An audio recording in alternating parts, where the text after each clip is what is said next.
So I have to start off by giving you guys a brief history. If you have not done my mindset course, you have to know this little thing before we proceed with what we're going to talk about today. But every single action that we take is motivated or kind of driven by whatever thoughts that we have, which are then driven by our belief system, the stories that we have in here. And if you haven't done that course, it may sound confusing right now. Hopefully this will unfold as we go. So just like using a very simple example. Let's say you ate black-eyed peas on New Year's Day. So you took the action of eating black-eyed peas because you believe that they're going to bring you luck. So it's this storyline that you've been told at some point and you've accepted as this universal truth. And you're like listening to the call, maybe like, yeah, exactly. That's what you're supposed to do. You must eat black-eyed peas on New Year's. It's good luck. But not everyone does this on New Year's Day. So I might come in and challenge that belief by saying, what if I told you that I don't even believe that, so I never eat black-eyed peas on New Year's, right? I grew up in a household that did it, but I don't practice that now. And, it doesn't make me wrong. Am I truly going to experience bad luck because I did not eat the black-eyed peas? I'm going to say no. You may say yes. But the whole point, to illustrate what I'm trying to say, we have these underlying stories about every single thing, everything. And sometimes these stories that we tell ourselves, they don't have much impact at all. Like whether or not we're eating black-eyed peas, that has very little impact on us. But sometimes these stories that we have, they really hold us back. When every action is based on the stories that we have, sometimes these stories really serve us well. Like I believe that exercise we were designed to move our bodies, right? And it's good for our bodies. And so therefore I'm going to go exercise. I make it a priority. And so that serves me. It's not serving me. So that's not anything that I need to worry about, right? What I want you guys to start paying attention to are the stories that we have that keep making us take actions that are not benefiting us. And this is what we call a limiting belief. And so that's what we're going to be talking about today. These limiting beliefs that are basically stories. It puts this limitation on what we are capable of doing. They're holding us back. They keep us from moving forward. Having a belief system is ideal and we want that. It's amazing. It's just when we have these limiting beliefs ingrained in there that are not serving us, that is becoming a problem. And as I told you guys, we have thousands of beliefs in here. And so we want to start being able to identify, oh, wait, I'm operating on this story. I keep making this decision because of this story that I just am unwilling to even acknowledge. This thing that's holding me back. If you want to be able to change the actions that you're taking and keep changing it, you're going to have to start dismantling some of these beliefs that we have in there that are not serving us. So I'm going to tell you all a story. And some of you have probably already heard this story, but it doesn't hurt to hear again. Once there was a man walking through a circus, and as he passed through the area where the elephants were kept, he was surprised by what he saw. There were no cages or even metal chains keeping the elephants in place. Only a small chain holding the leg of this enormous animal. The man was confused and he asked the circus master, what kind of trick is this? How are you holding these elephants with just this tiny little rope? They're strong enough to break that and pull it away like real easily. They could just go dink. The circus master smiled and said, you're right. These ropes are not strong enough to hold these elephants back. And if they ever try to break free, they'll go. But when they were really, really small and we brought them to the circus for the first time, this little rope, did hold them in place. It was strong enough when they were very little. And as they grew up, they were just conditioned to believe that they could never break free from that rope. So now they just continue to believe that and they don't try to even break free anymore. Every time I read that story, I get goosebumps because it's powerful. Here you have this huge, enormous, powerful animal capable of so much and just moving, but it's standing in place because it has this perceived belief that he cannot move. He has been conditioned since he was young to believe that he cannot do anything else but stand there when that chain is on his leg. It's not real. We can look at it and be like, move. Like, come on, elephant. All you have to do is just move your foot and the whole thing's coming out of the ground. It's not a real threat. It's not a real chain. He can move if he wants to. He just believes that he can't. And so it's this false belief that keeps him stuck in place. He might want to move, but he believes that he can't. So he doesn't even try anymore. So is this not what we do? Guys, we have this conscious brain, right? It's this forebrain. And that's where we do all rational thinking, decision making. It's the thoughts that we notice. this. I want to lose weight. I want to eat healthy. I want to exercise. I don't want to be stuck in this place anymore. This is a rational brain like thinking. But then we have this subconscious part of our brain, and that's where all of these stories are held. And you have this huge collection right there. These are the things that keep you stuck, because in this place that we want to move from, we can't, because we just have these stories that are these beliefs that are chaining us here, and they're not real. And it's an incredibly frustrating place to be, because we either want to move forward and it's like, I don't want to be here anymore. I'm frustrated. It makes me upset.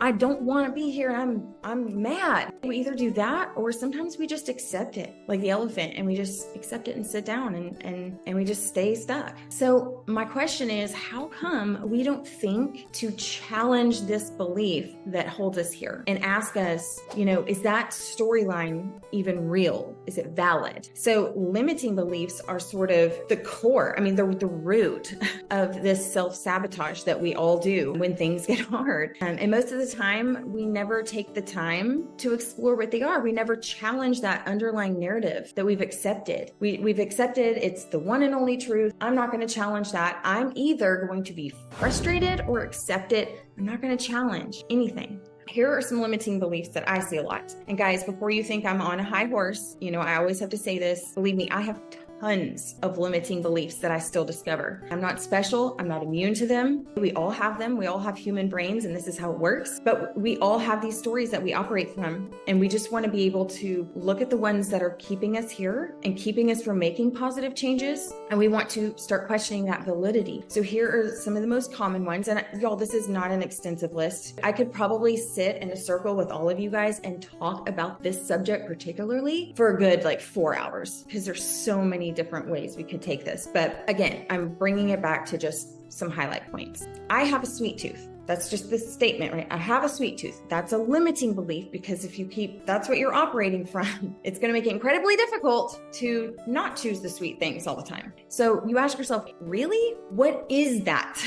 Is that really a thing? Is it really something that you're born with and you cannot do anything about? Or is it just a habit loop that you developed and it's taken over, which habit loops can be reprogrammed, right? I used to eat so much candy. I swear Rush is half made of Sour Patch Kids, because I ate them so much when I was pregnant with him. I used to say the same thing. I have a sweet tooth. I have a sweet tooth. We say it and then we leave it. We're not willing to say, what does that even mean? Again, I've heard a life without chips and queso, ice cream, cake, whatever. A life without blank is not a life worth living. I've actually heard this more times than I can even count. I hear this a lot. A life without this is not a life worth living. Really? Life without chocolate is not worth living? I can tell you, this makes me want to vomit. I can tell you, I've lost a child. I have to live in a world without one of my children.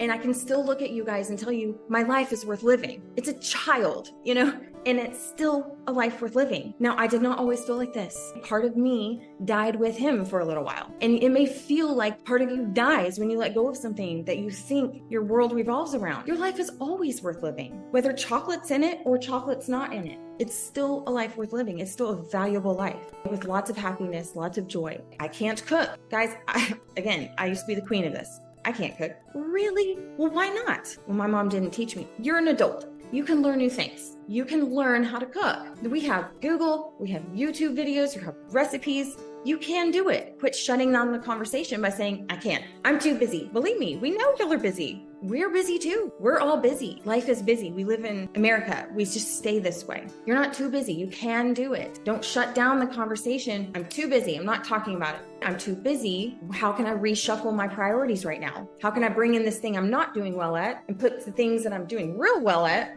back a little? I don't like to exercise. Exercise is not for me. I'm not sporty. I'm not athletic. Guys, I've said that too. If you haven't heard the story before, I went to the gym with Mark in college and he was like, you want to run with me? I was like, oh, I don't run. I can't run. I have bad knees. I did this too. Quit shutting down conversations before you can explore them. Maybe you're not a runner right now, but what can you do?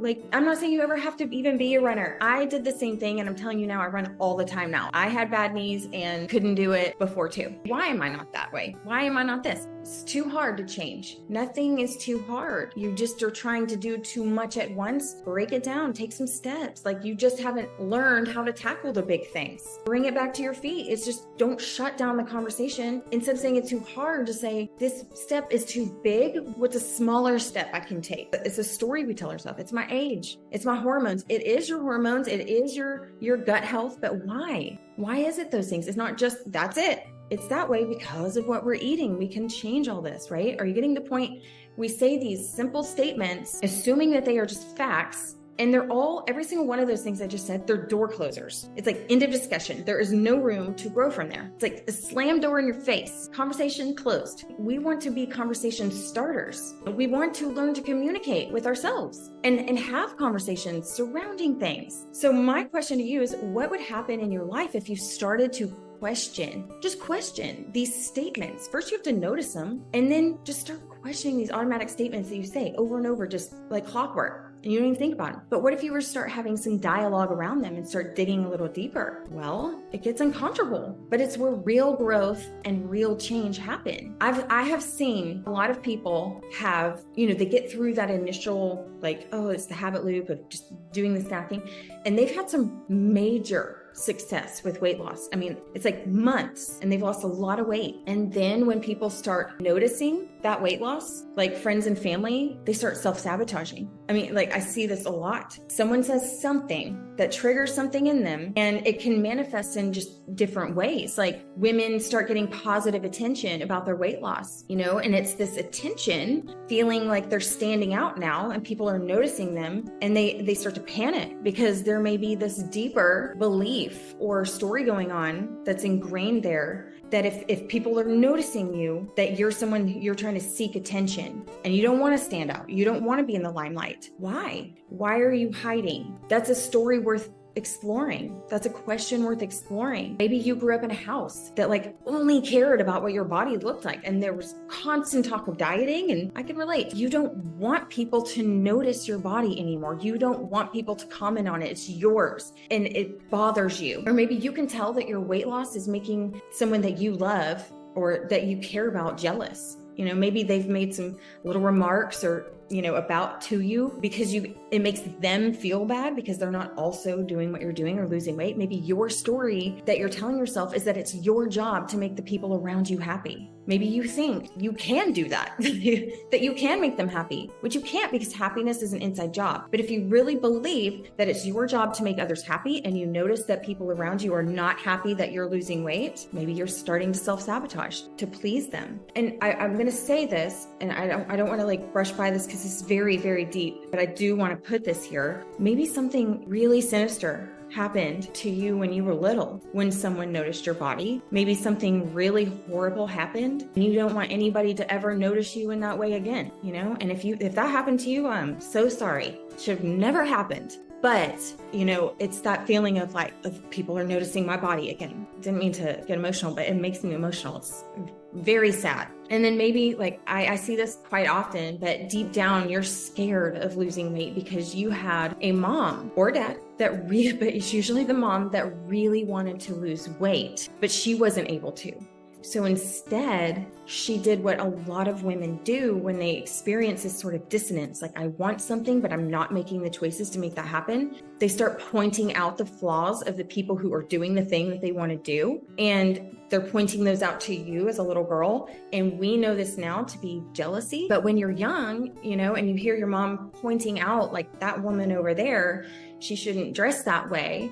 She didn't spend enough time with her kids. She's too busy worried about herself. She's selfish. You hear these things as a little girl, she's not a good mom. And that's in you. You might start feeling this way or feeling like somebody's saying that you're being selfish and you're like, no, I want to be a good mom. I don't want to do this, So these are just things I'm throwing out there because I threw out the little blanket statements that we tend to do, but those blanket statements can cover up this deeper thing going on. And I'm just trying to give you some examples so that you can start thinking through this on your own and figuring out what your story is. how to start thinking of things maybe a little bit different. Because if you haven't resolved some of these things, it's going to be really difficult for you to want to actually get there. These limiting beliefs are like this invisible enemy that you didn't even realize you had. It's working against you. It just shuts down any kind of conversation about real change. You know, you've been resigned to kind of thinking you're the problem, when in fact, it's just the thoughts that are the problem. The thoughts have to be reworked. That belief system has to be questioned so that you can have some different thoughts, you know? And the thing is, like, yes, I want you to start noticing and having these moments, but just having the aha moment today and like, oh yeah, I know what my story is. It's not going to be enough. It seems easy enough, you know, like I get it. I have this belief system, it's holding me back. I'm just going to change that piece of cake. I'm moving on. Except for this is something that takes time. And sometimes once you start going to work on it, it's like an onion. You start peeling back each layer and you think this is the one, right? It's like the little Russian dolls. I got it. This is the problem. And then you're like, oh, whoa, that took me a little bit deeper. And then you just keep doing it. But you want to know why most of us never get to that point and why it's hard to do the digging? Because we don't ever let ourselves get past just being able to notice it. Because what happens is we can't just say, oh, this action that I keep taking isn't lining up with my goals. I wonder why I'm doing this. We can't do that because no, we have to go ahead and insert a whole lot of judgment with that. Here you go again. You can't ever stick with anything. And we just shut it down with these blanket statements I was talking about. We've done it so many times now that sometimes it's like, here I go again. I'm doing this. And instead of continuing to beat ourselves up, we just like sweep it under the rug. So here's where you could start, right? If you're doing this, you got to start off with, there may be a limiting belief that you've got to work through first, that everything you should do should be done perfectly the first time, or it's a total bust. All or nothing, right? You might need to start here before you get anywhere deeper. If you're ever going to change these things, if you cannot get past judging yourself for the mess up and get past that, you're not going to get anywhere. You're not a robot. You're like everyone else. You have a human brain, which means just like all human brains, we get programmed automatic behaviors. So you're not going to do it perfectly. So instead of judging it, just learn how to accept that you're human, you make mistakes. You can start asking yourself the story that is behind it. Ask the questions and just keep asking the questions. Keep asking yourself, is this story true? Is it really true? You know, here, I have an example for you. You just eat chocolate, right? Blew my diet. I blew it. And then you just sweep it and forget about it. Maybe you don't put it in your food log for your coach. You're like, I'm going to pretend it didn't happen. How are we ever going to get anywhere? So I'm going to say, wait, quit saying you blew your diet. Sis, let's back this up. Calm down, take a deep breath. After everything you've learned about the body, did this blow it? No, we've done way worse to it in the past. We've all done way worse things than eating this one thing, right? Nothing is blown. You may see it on the scale tomorrow because inflammation, and we can't change that. And it's also true that no, you didn't accelerate your weight loss with that decision. That's true. It's a fact. Whatever. You did not accelerate your fat loss by eating the chocolate bar, and you might see it on the scale tomorrow. But did you blow it? No. So now that our emotions are calmed down, let's keep digging. When you bought that chocolate bar, how were you feeling? What were the thoughts you were having? You were feeling deprived? Why? Because I miss chocolate.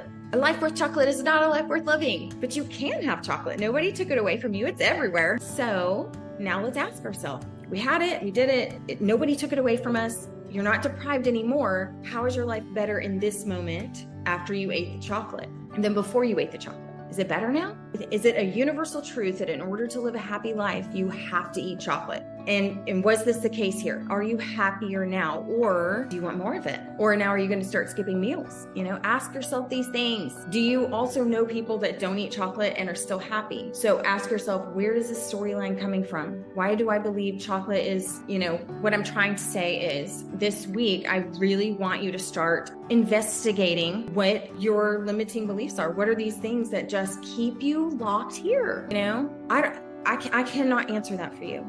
It's not anything I can answer for you. It has to be you doing the digging, you know? And if you've done the mindset course, you already know these things. It's just reminding you about that. because hello, I need to be reminded all the time about things that I struggle with, I have a lot of limiting beliefs when it comes to running a business. And I have an amazing husband that is so honest. No, he just says things very clearly and plainly, and about where I'm getting hung up mentally.